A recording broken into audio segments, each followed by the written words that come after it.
Hello everyone!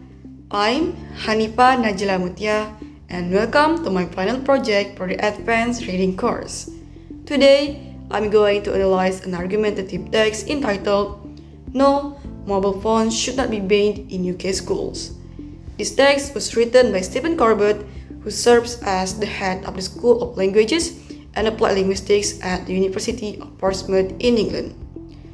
It was published on June 22, 2018 in The Conversation. In this article, Corbett responds directly to a proposal made by UK's Cultural Secretary at the time, M.Pd, who suggested that schools should implement a ban on mobile phones. Corbett promptly argues against this proposal, which makes this text a perfect example of argumentative genre. In this video, I will not only explain the content of the text, but I will also critically analyze its structure, purpose, and main arguments. Furthermore, I will pose 3 critical questions about the text, provide my personal response, and reflect on the overall importance of critical reading. So, let us get started. Now, I will move on to the analysis section. This text is clearly categorized as an argumentative text because the primary goal of the author is to persuade the readers, especially parents, teachers, and policymakers, to agree that a total ban on mobile phones is not the most effective solution. Instead, Corbett argues that we should focus on educating students about how to use technology responsibly. The text follows the classic argumentative structure in a very clear manner. It begins with a thesis in the introduction, where the author acknowledges both sides of the issue by mentioning that phones are both a blessing and a curse. However, he immediately challenges the Culture Secretary's suggestions. In the body paragraphs, Corbett presents several supporting arguments. For instance, he mentions that phones can be valuable resources for innovative teachers, citing examples such as the use of interactive learning platforms like Kahoot.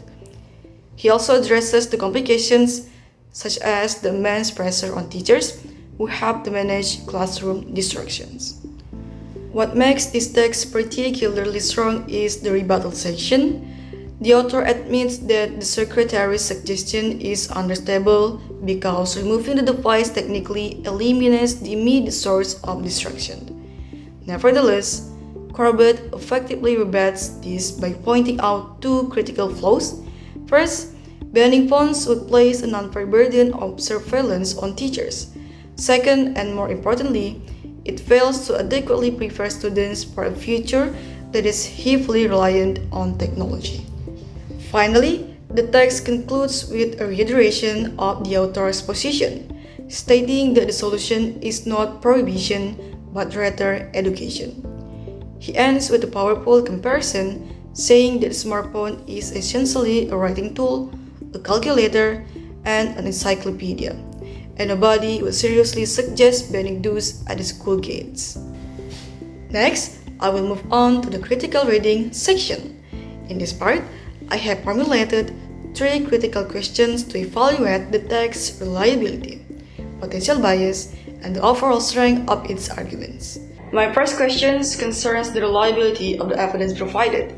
In the text, Corbett quotes M.Pd, who claims that studies have shown mobile phones can have a real impact on working memory and fluid intelligence. However, neither Hancock nor Corbett mentions who conducted these studies or provides any specific statistical data.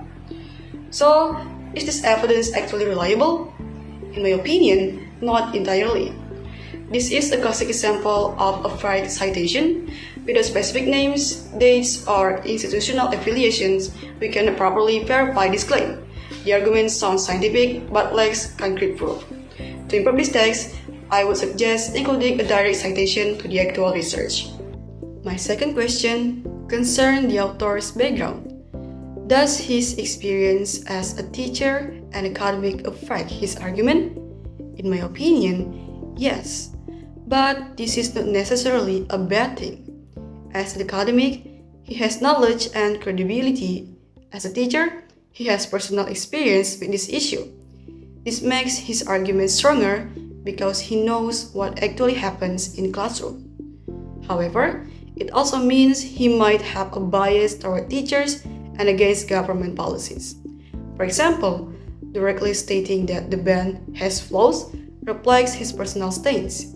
But this is actually expected in argumentative texts because the genre is meant to be persuasive, not neutral. As critical readers, we should recognize his bias while still appreciating the strength of his overall argument. My third question is about the strength of the core argument itself. Corbett argues that banning phones doesn't prepare the next generation for technology-driven jobs. Is this a compelling argument, and does he address the opposing viewpoint effectively? Well, I believe this is the author's strongest point because it shifts the debate from simply controlling student behavior to developing essential life skills. Nevertheless, the author only briefly touches upon the challenge of students accessing social media instead of focusing on their learning. A stronger rebuttal might have included specific classroom management strategies, such as setting clear time limits or using monitoring software. Still, by admitting that this approach comes with complications, Corbett demonstrates intellectual honesty.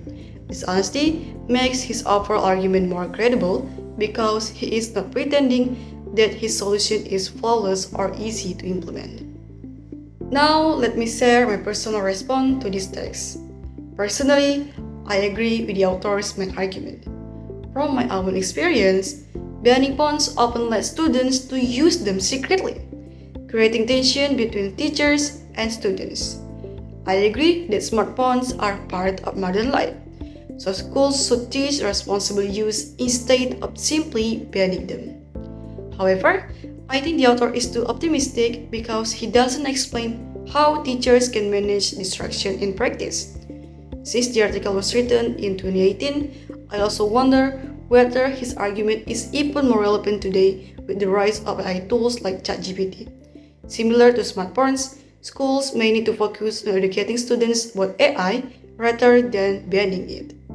In conclusion, Stephen Corbett's "No, mobile phones should not be banned in UK schools" serves as a compelling and thought-provoking argument against the oversimplification of technology in education.